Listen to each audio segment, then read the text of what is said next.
What's up, everyone? This is the Next Take Podcast, episode 104 with Mikel And Tanyka. we're going to have conversations on different topics. So we have a, well, What? I don't know what to call this episode.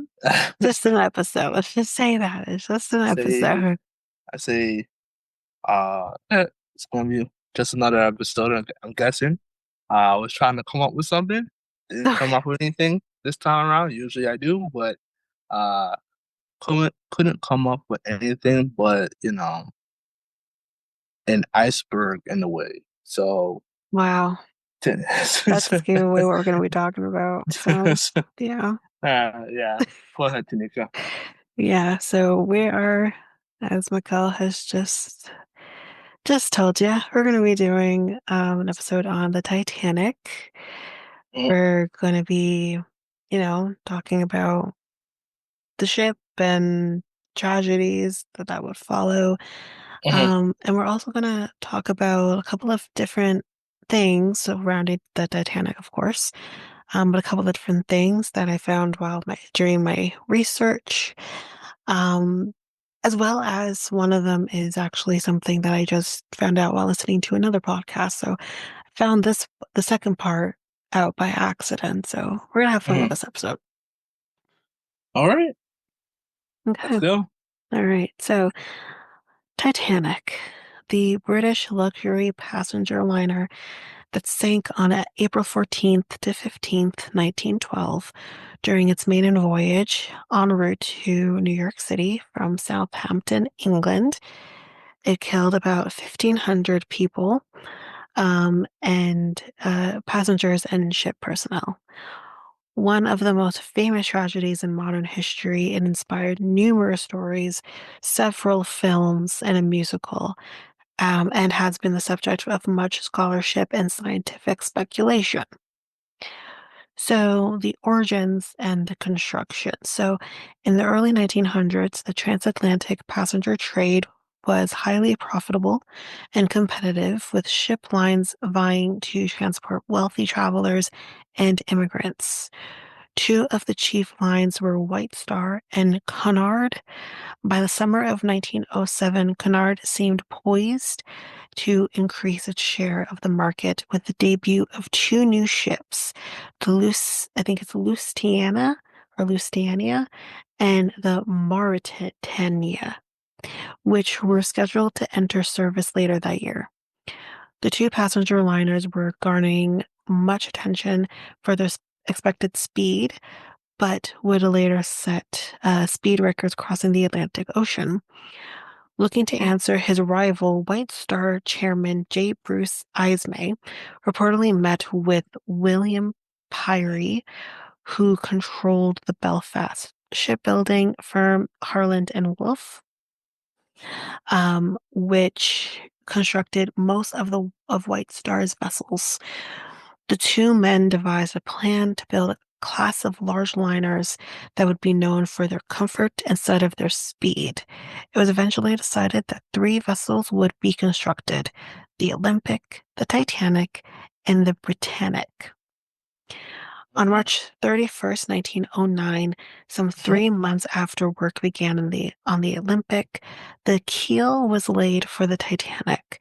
The two ships were built side by side in a specially constructed gantry that could accommodate their unprecedented size.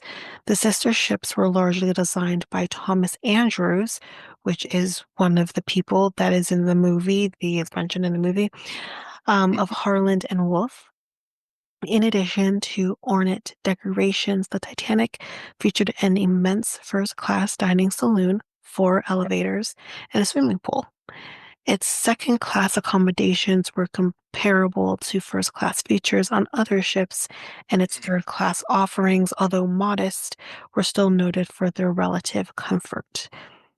As to safety elements, the Titanic had 16 compartments that included doors which could be closed from the bridge, so that water could be contained in the event the hull was breached.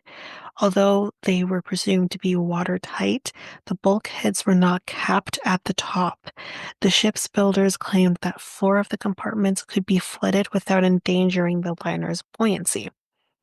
The system led many to claim that the Titanic was unsinkable.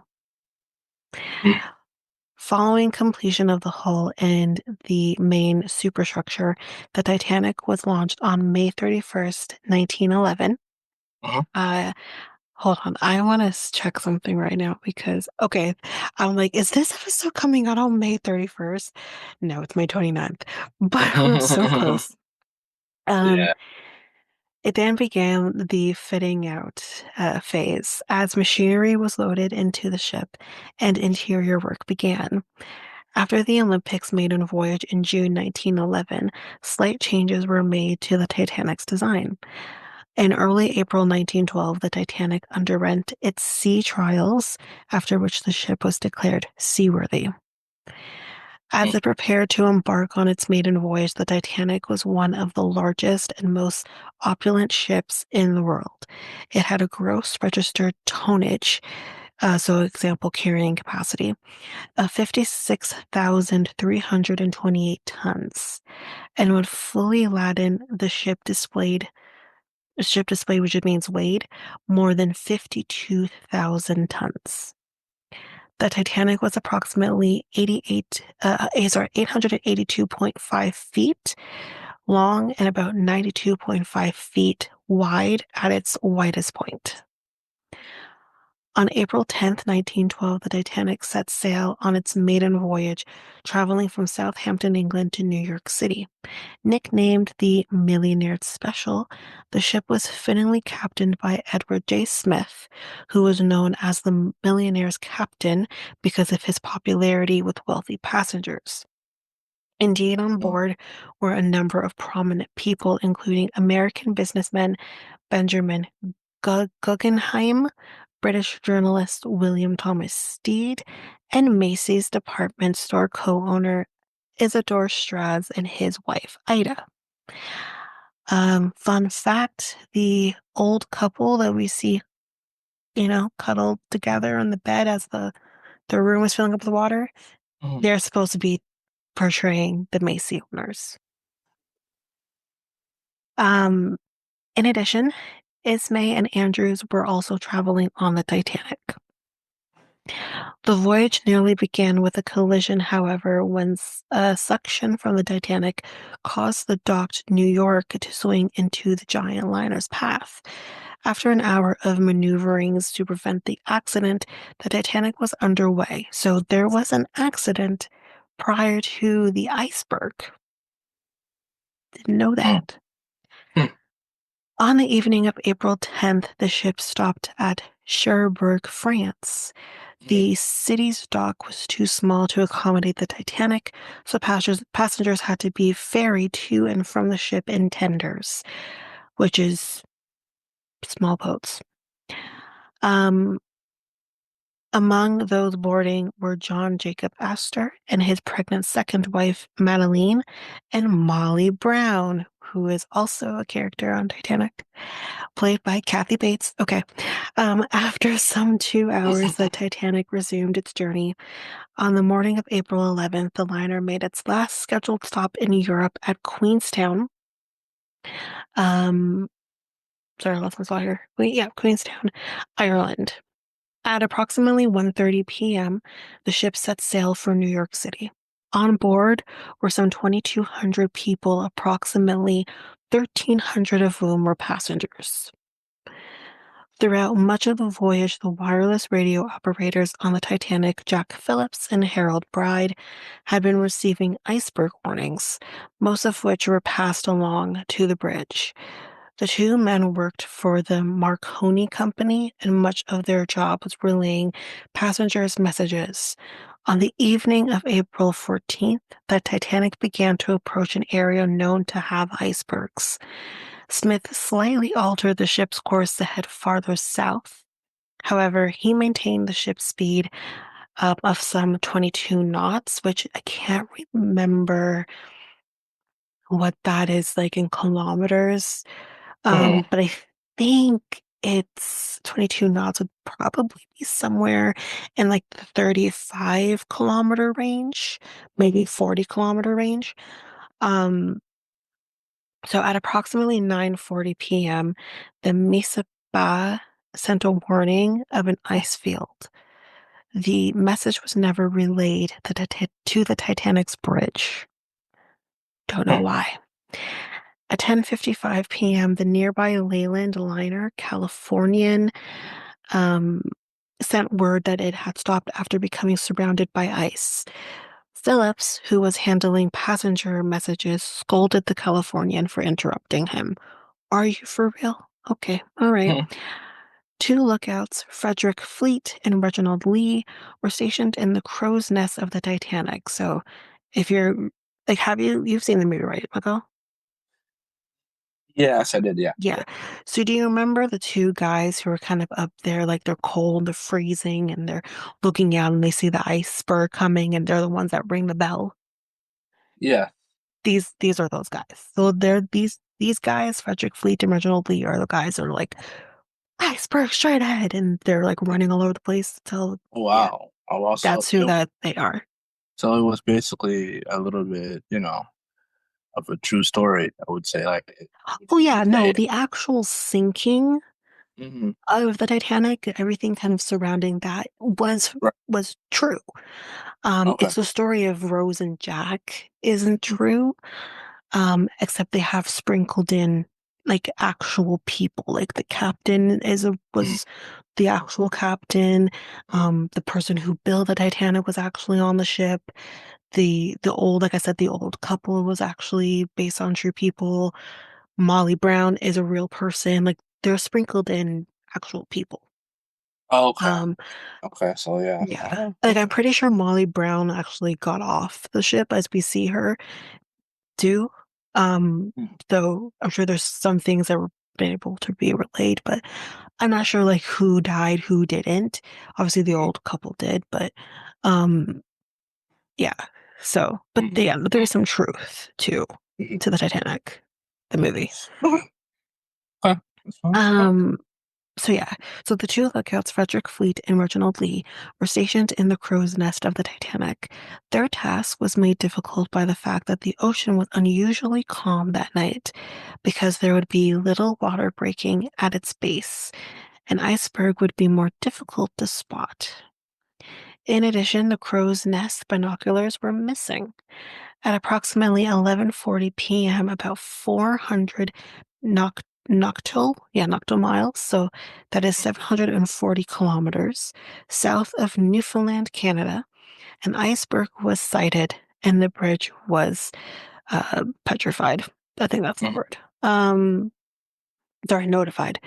First Officer William Murdoch ordered both the ship hard a starboard, which is a maneuver that, under the order system then in place, would turn the ship to port, which means left, and the engines reversed. The Titanic began to turn, but it was too close to avoid a collision. The ship's starboard side scraped along the iceberg. At least five of its supposedly watertight compartments toward the bow were ruptured. After assessing the damage, Andrews determined that as the ship's forward compartments filled with water, its bow would drop deeper into the ocean, causing water from the ruptured compartments to spill over into each succeeding compartment, thereby sealing the ship's fate. The Titanic would founder, basically go under.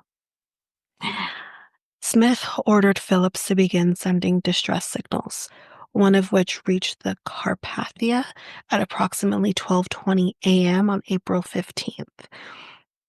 And the Cunard ship immediately headed toward the stricken liner.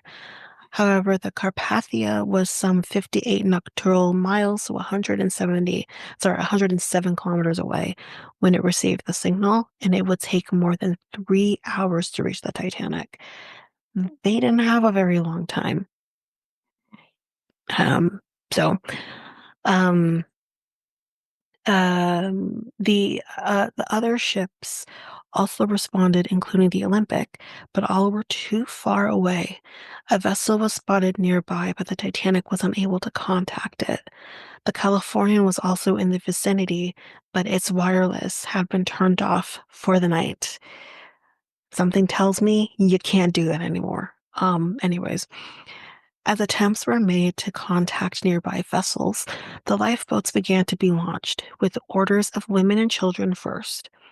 Although the Titanic's number of lifeboats exceeded that required by the British Board of Trade, its 20 boats could carry only 1,178 people, far short of the total number of passengers. The problem was exacerbated by lifeboats being launched well below capacity.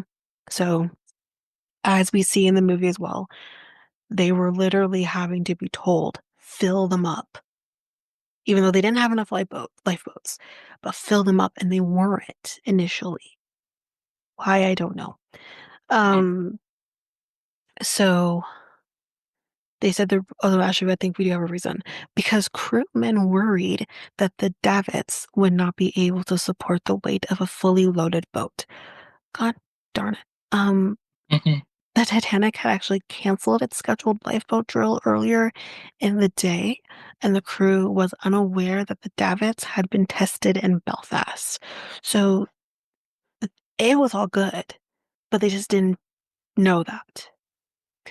Mhm. Lifeboat number 7, which was the first to leave the Titanic, held only about 27 people, though it had space for 65.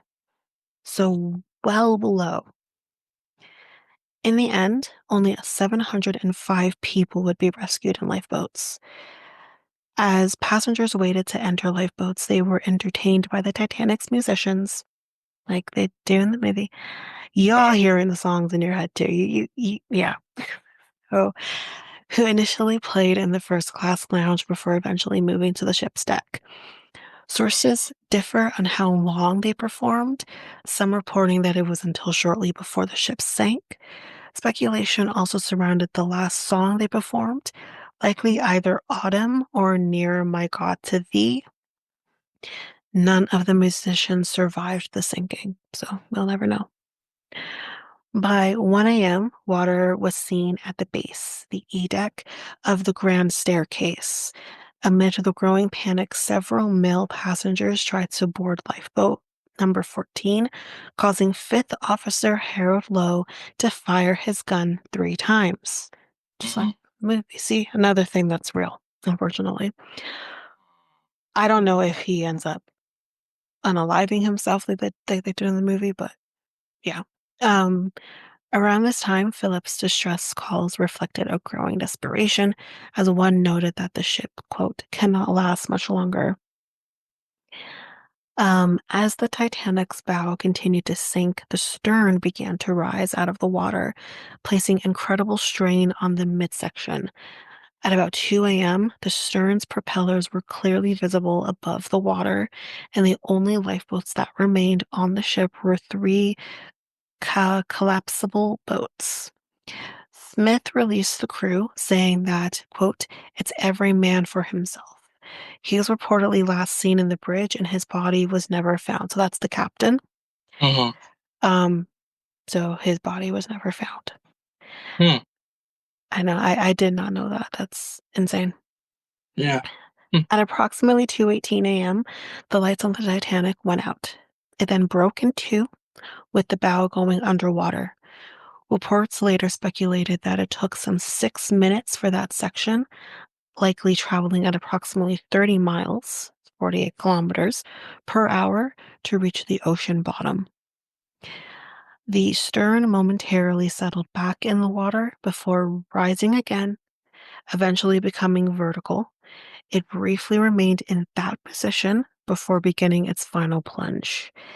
At 2:20 a.m., the ship foundered as the stern also, hold on, sorry, also disappeared beneath the Atlantic. Water pressure allegedly caused that section, which still had air inside, to implode as it sank.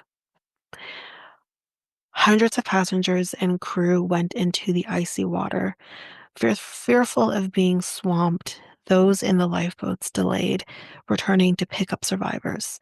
By the time they rowed back, almost all of the people in the water had died from exposure. In the end, more than 1,500 perished. Aside from the crew, which had about 700 fatalities, third class suffered the greatest loss. Of approximately 710, only some 174 survived. So, very little.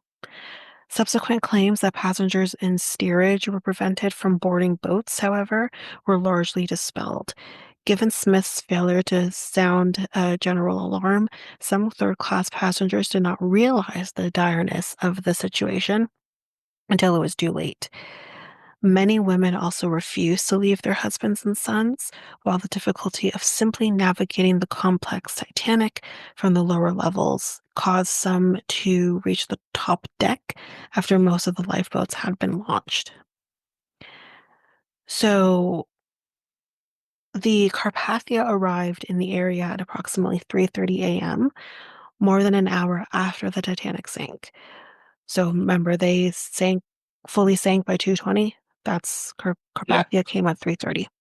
Mhm. Um, Lifeboat number 2 was the first to reach the liner. Over the next several hours, the Carpathia picked up all survivors. White Star Chairman Ismay wrote a message to be sent to the White Star Line's offices saying, quote, deeply regret, advise you Titanic sank this morning, 15th after collision iceberg, resulting serious loss life. That's sorry, there's some word third is missing, but further particulars later. At approximately 8:30 a.m., the Californian arrived, having heard the news some 3 hours earlier. Shortly before 9 a.m., the Carpathia headed for New York City, where it arrived to massive crowds on April 18th.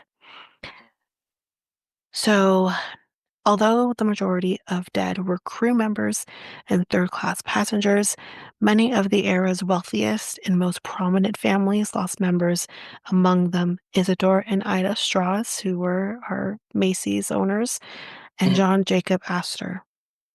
In the popular mind, the glamour associated with the ship, its maiden voyage, and its notable passengers magnified the tragedy of its sinking. Legends arose almost immediately about the night's events, those who had died and those who survived. Heroes and heroines such as American Molly Brown, who helped command a lifeboat, and Captain Arthur Henry Rostron of the Carpathia, were identified and celebrated by the press. Others, notably Ismay, who um, who had found space in a lifeboat and survived, were vilified. So Ismay, if you remember, do you remember that slimy guy who gets on a lifeboat when he shouldn't have gone on a lifeboat? Like it was only supposed to be women and children at this point. Do you I remember who I'm talking about with like the mustache? think so. I don't. Yeah, I don't remember too much of it. Yeah, I don't. Yeah, No. that's who Ismay is. If for those who remember who I'm talking about from the movie, that's who that's supposed to be. And he's All right. slimy. Only cares about himself. It's clear. Mhm. Anyways, um, there was a strong desire to explain the disaster, and inquiries into the sinking were held in the United States and Great Britain. The U.S. investigation, which lasted from April 19th to May 25th, 1912, was led by Senator William Alden Smith. In all, more than 80 people were interviewed. Notable witnesses included Second Officer Charles Lightroller, the most senior officer to survive. He defended the actions of his superiors, especially Captain Smith's refusal to decrease the ship's speed. Many passengers testified to the general confusion on the ship. A general warning was never sounded, causing a number of passengers and even crew members to be unaware of the danger for some time. In addition, because a scheduled lifeboat drill had never been held, the lowering of the boats was often was often haphazard, which we kind of see that. Perhaps the most scrutinized testimony came from the crew of the Californian, who claimed their ship was some 20 nocturnal miles, 37 kilometers, from the Titanic. Crew members saw a ship but said it was too small to be the Titanic. They also stated that it was moving and that efforts to contact it by Morse lamp were unsuccessful. I guess that's different than Morse code, but anyways. After Mhm. sighting rockets in the distance, the crew informed Captain Stanley Lord, who had retired for the night. Instead of ordering the ship's wireless operator to turn on the radio, Lord instead told the men to continue to use the Morse lamp. By 2 a.m., the nearby ship had reportedly sailed away. In the Huh. end, the U.S. investigation faulted the British Board of Trade, quote, to whose laxity of regulation and hasty inspection the world is largely indebted for this awful fatality. Mhm. Other contributing causes were also noted, including the failure of Captain Smith to slow the Titanic after receiving ice warnings. However, perhaps the strongest criticism was levied at Captain Ward and the Californian. The committee found that the ship was nearer the Titanic than the 19 miles reported by her captain, and that her officers and crew saw the distress signals of the Titanic and failed to respond to them in accordance with the dictates of humanity, international usage, and the requirements of law. So, Huh. potentially more people could have survived. Yeah. Anyways, potentially. In May 1912, the British inquiry began. It was overseen by the British Board of Trade, the same agency that had been derided by U.S. investigators for the insufficient lifeboat requirements. The preceding judge was Sir John Charles Bingham, Lord Mersey. Little new evidence was discovered during the 28 days of testimony. The final report stated that, quote, the loss of the said ship was due to collision with an iceberg brought about by the excessive speed at which the ship was being navigated. However, Mercy also stated that he was, quote, not able to blame Captain Smith. He was doing only that which other skilled men would have done in the same position. Mhm. Captain Lord and the Californian, however, drew sharp rebuke. The British investigators claimed that the liner was some 5 to 10 nautical miles, so that's 9 to 19 kilometers from the Titanic, and that, quote, she might have saved many, if not all, of the lives that were lost. Yeah. Yeah. Both the US and British investigations also proposed various safety recommendations, and in 1913, the first International Conference for Safety of Life at Sea was called in London.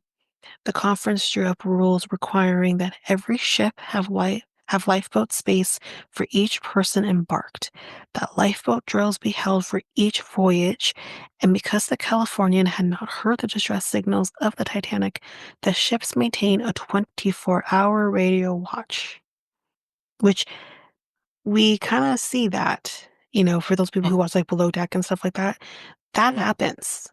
So the International Ice Patrol was established to warn ships of icebergs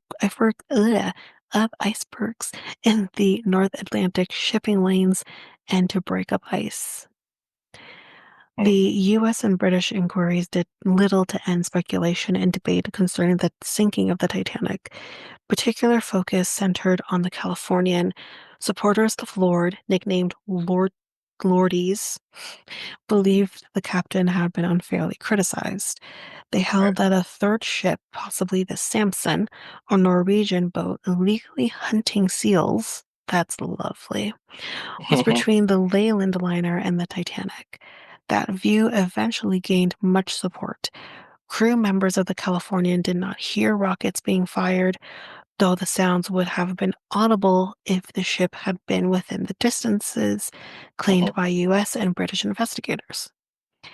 In addition, people aboard the Titanic stated that the vessel was headed in their direction, which could not have been Californian, which was stopped at the time While the true location of the Californian will likely never be as conclusively known, many experts believe it was actually more 20 miles, 37 kilometers away, and would not have reached the Titanic before it sank.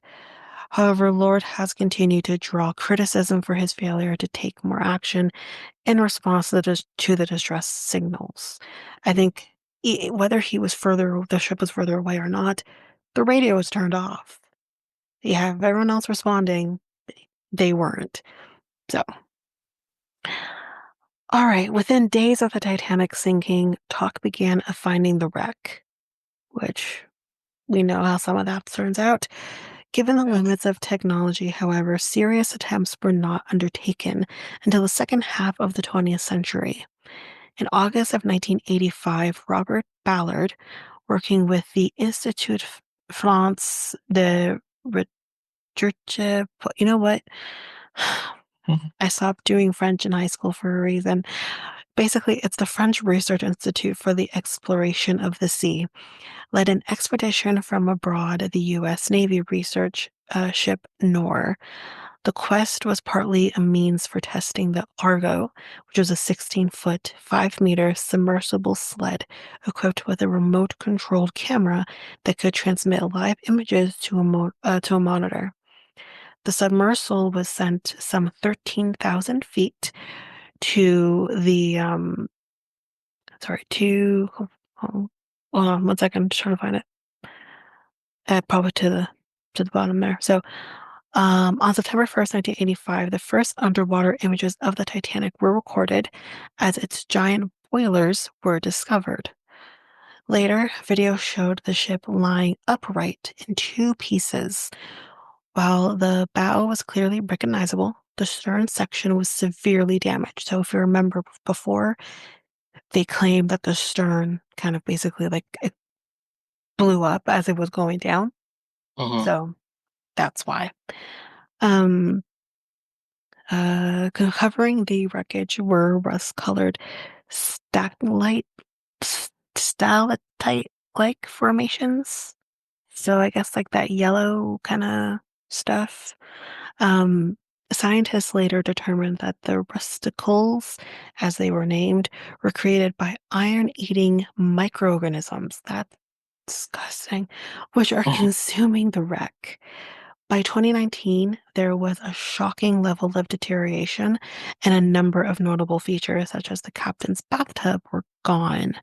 So they suspect, which I think is maybe part of the reason why we had the most recent the Titan situation.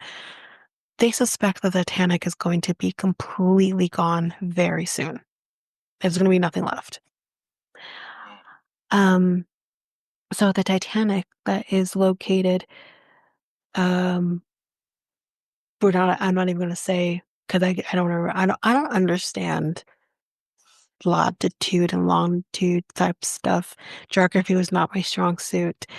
Basically, it's 13 nautical miles, 24 kilometers from the position given in its distress signals, was explored numerous times by manned and unmanned submersibles. The expeditions found no sign of the long gash previously thought to have been ripped in the ship's hull by the iceberg. I think, yeah, that would be long gone by now. Scientists instead discovered that the collision's impact had produced a series of thin gashes, as well as brittle fracturing and separation of seams in the adjacent hull plates, thus allowing water to flood in and sink the ship. In subsequent years, examination of the wreckage as well as paperwork in the builder's archives, led to speculation that low-quality steel um, hold on, low steel or weak rivets may Mhm. have contributed to the Titanic's sinking. So, artifacts from the Titanic. So, the discovery of the Titanic in 1985 began a debate over the retrieval of artifacts. Some believe there's no water, ocean, blue jewel thing that does not exist. The discovery of the Titanic in 1985 began a debate over the retrieval of artifacts. Some believe that the wreckage, the grave to more than 1,000 people, should be left undisturbed. Others, however, cite the historical value of raising items from the ocean floor. In 1987, the American company Titanic Ventures Inc., later named RMS Titanic Inc., with the assistance of the French people for the French one there that I mentioned before, salvaged some 1,800 artifacts, including a pair of glasses, a whiskey bottle, and a leather valise. Later that year, a number of the items appeared in the TV movie Return to the Titanic live, and a safe from the wreck was opened on live television. In 1992, the salvager Marix Inc. asked a U.S. court to grant it ownership of the wreckage. RMST contested the claim, sparking a legal battle. 2 years later, the U.S. District Court for the Eastern District of Virginia granted exclusive salvage rights to the RMST. In the ensuing years, the company continued to retrieve artifacts, many of which formed the basis for touring exhibits. In addition, several sites were established for the permanent display of Titanic items. In 2000, RMST sought to sell artifacts, which is a violation of the salvage terms. Although the court rejected the initial proposal, a deal was ultimately approved in 2011. Um, as part of the decision, any sale of Titanic items had to meet certain conditions, which had been created in conjunction with the U.S. National Oceanic and Atmospheric Administration and the U.S. Department of Justice. Items soon went up for auction, and collectors paid huge sums for a piece of maritime history. Which I don't know, that feels kind of gross. I feel like these things should go in a museum, not be sold in auction. But anyways. Mm, In the 21st century, salvage expeditions largely stopped. This development was due in part to various efforts to preserve the decaying wreckage, which is littered with debris and has suffered damage after being hit by submersibles. Notably, in 2012, the Titanic became subject to the Convention of the Protection of Underwater Cultural Heritage. Although the United States did not sign that treaty, it has undertaken its own efforts to protect the site. In 1986, it passed the RMS Titanic Memorial Maritime Act, which treated the wreckage as a grave site and sought to regulate activities related to the ship. In 2023, the act was mentioned by the U.S. government in its attempt to halt an RMST expedition to obtain items. In 2024, RMST conducted a mission to the wreckage, its first in some 14 years. However, because of the federal lawsuit, no artifacts were retrieved. The company instead took more than 2 million photographs and discovered that part of the bow's railing had collapsed.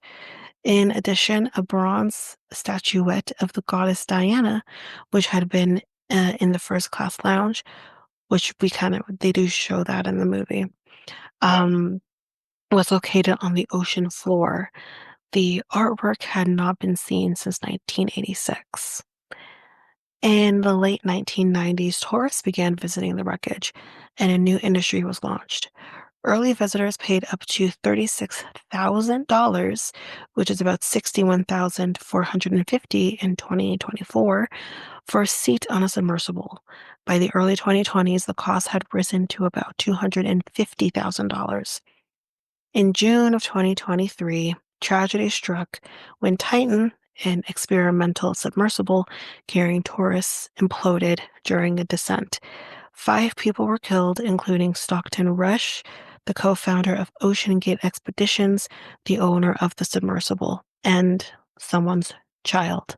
But anyways, Mm, countless renditions, interpretations, and analysis of the Titanic disaster transformed the ship into a cultural icon. In addition to being the subject of numerous books, the ship has inspired various movies, notably A Night to Remember, 1958, and James Cameron's blockbuster Titanic in 1997. In addition, there have been numerous TV projects, including a 2012 miniseries written by Julian Fellows. Several museums dedicated to the liner draw thousands of visitors each year. In 2012, the 100th anniversary of the ship's sinking, Titanic Belfast opened on the site of Harland and Wolff's former shipyard, and it became one of the city's most popular tourist attractions. Although the wreck of the Titanic will eventually deteriorate, the famed liner seems unlikely to fade from the public imagination. So, we're going to talk about another boat very quickly that was successful because remember they built three ships. This particular one that did the Titanic, they did three, and we're going to quickly talk about the other two. They get to talk about the other two, and then we'll have something else that we'll talk about that's kind of more conspiracy theories, little different.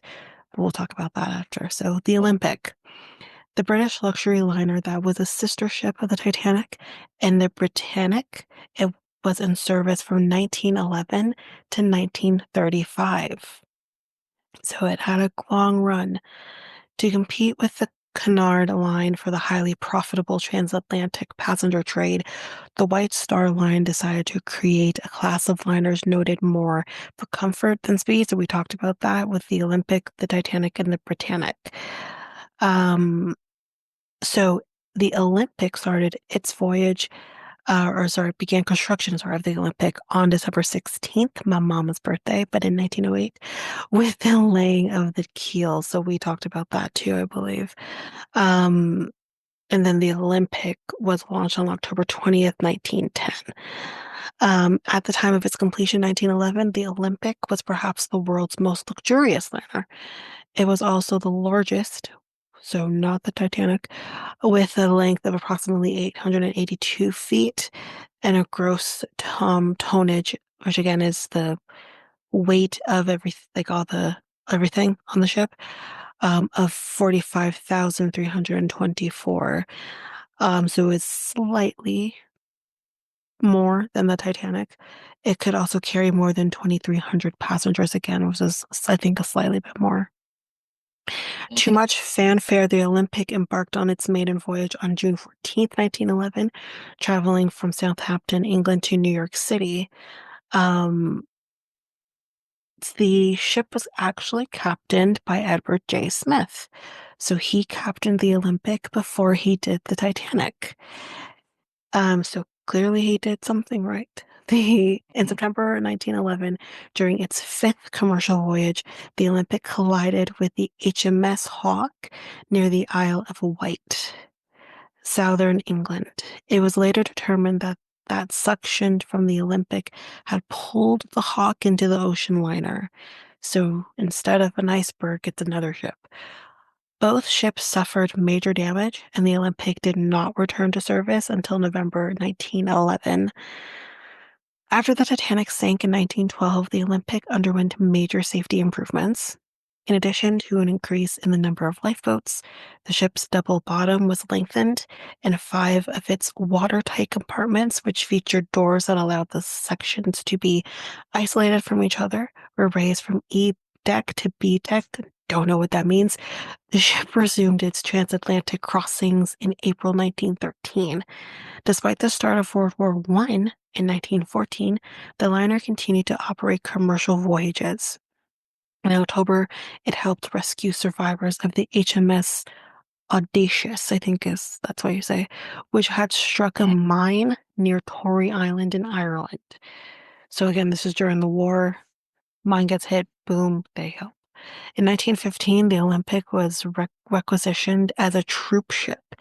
It subsequently made a number of solo Atlantic trips, crossings to ferry Canadian and U.S. troops to Europe. In May 1918, the Olympic sighted a German U-boat near the Isles of Sicily. I think it's no, maybe Sicily. Well, it's Sicily, England, and ram and sank the enemy vessel.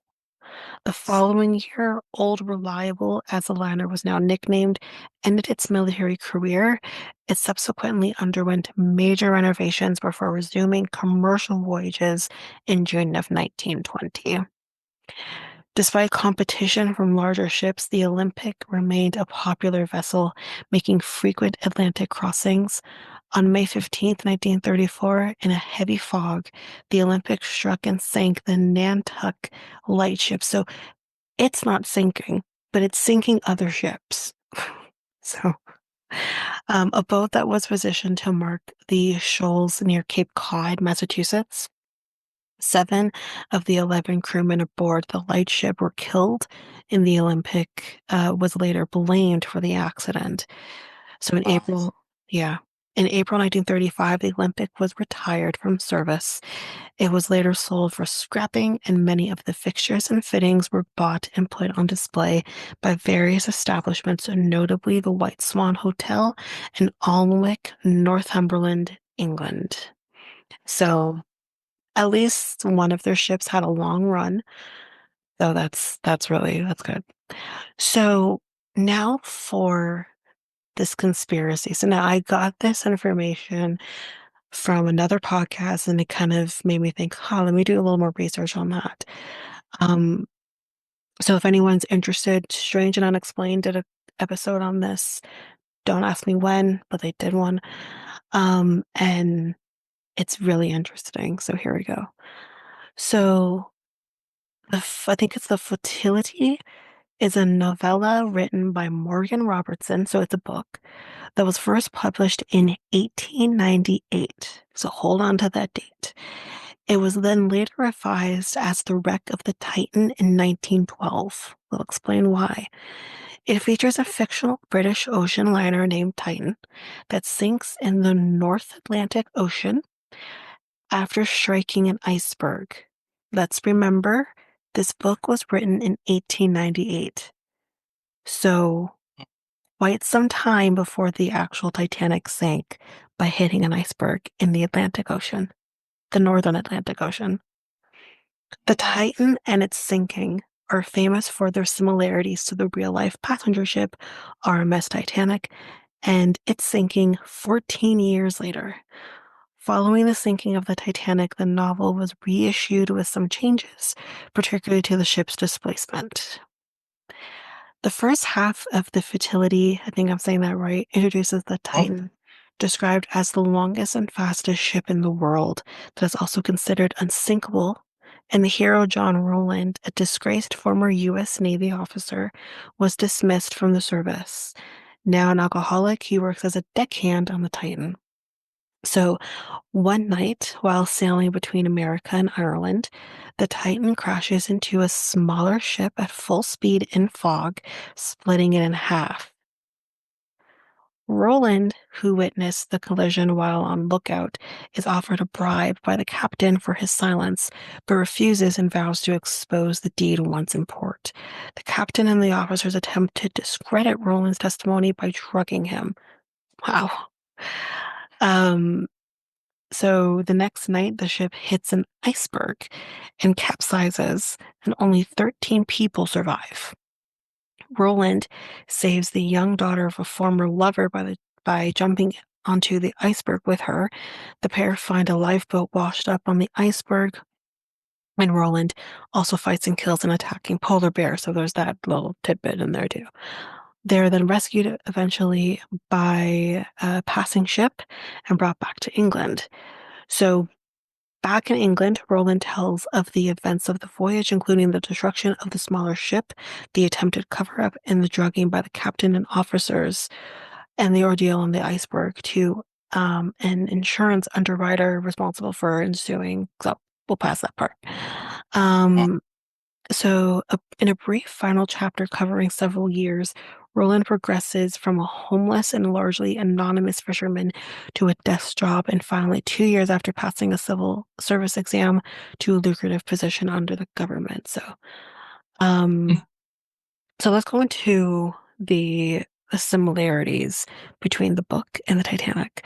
So, although the novel was written before the RMS Titanic was even conceptualized, there are some uncanny similarities between the fictional and real life versions.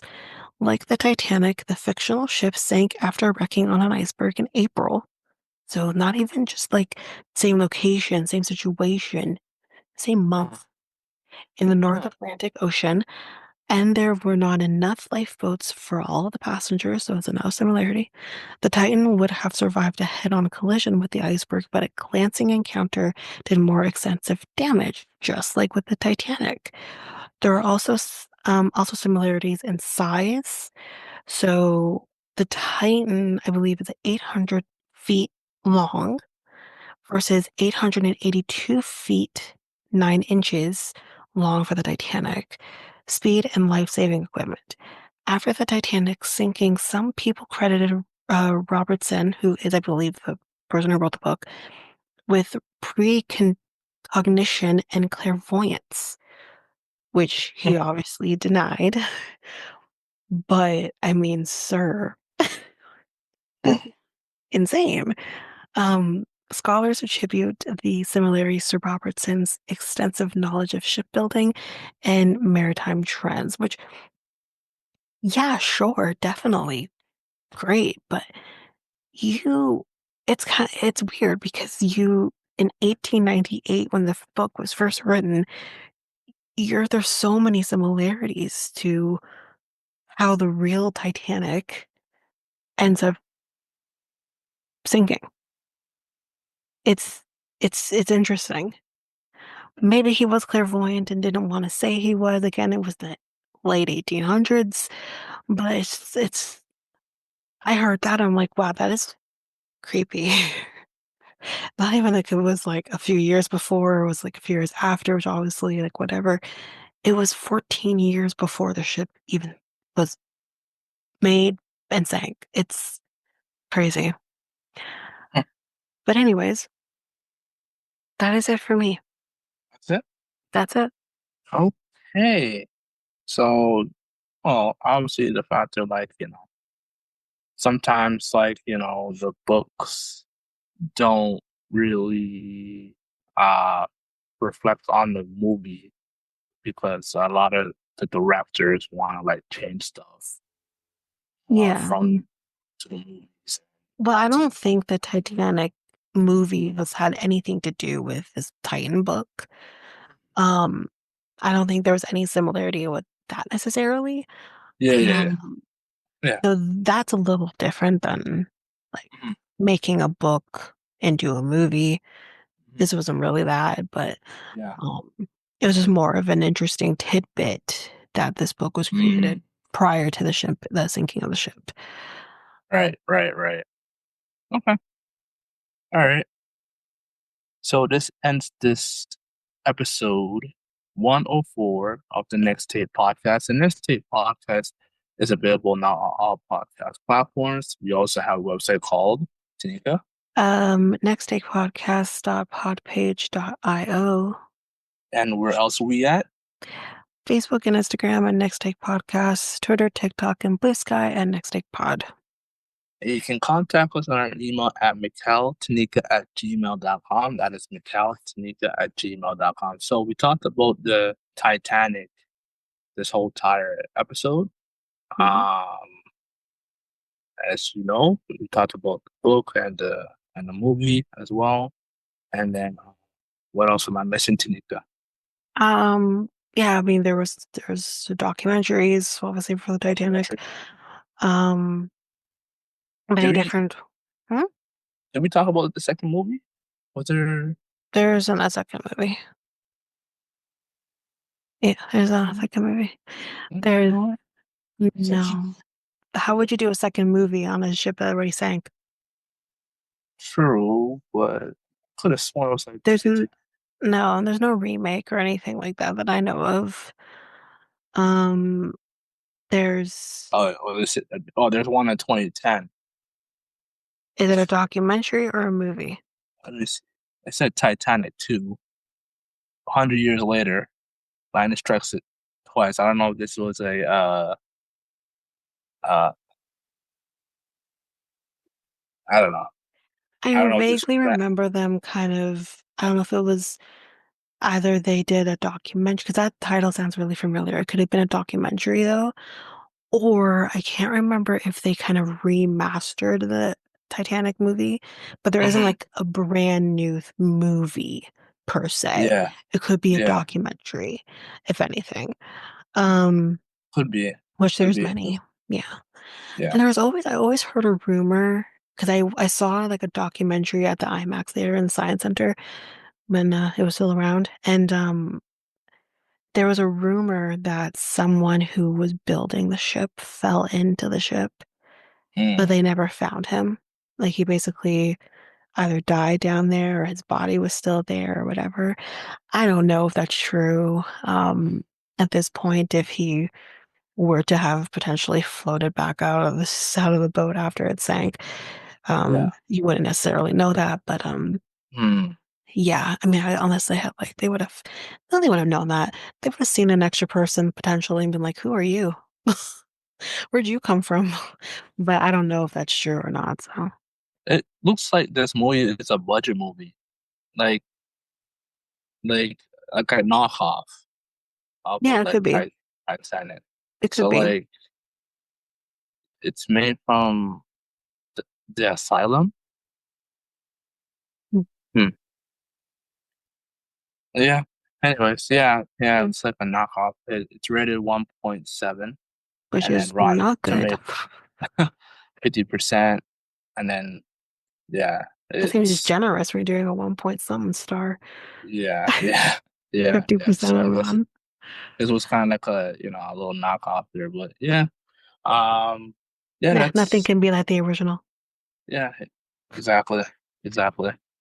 Uh, Anything else you want to say, or that's basically it for this? Um, the only thing I'll say is that we're going to be heading into Pride Month, Mm, starting next week. So what, that's the only thing I want to say. okay, all right. All right. I'm Mikal, and And I'm Tanika. we're out until Next week, I think. next week. Peace, guys. Bye.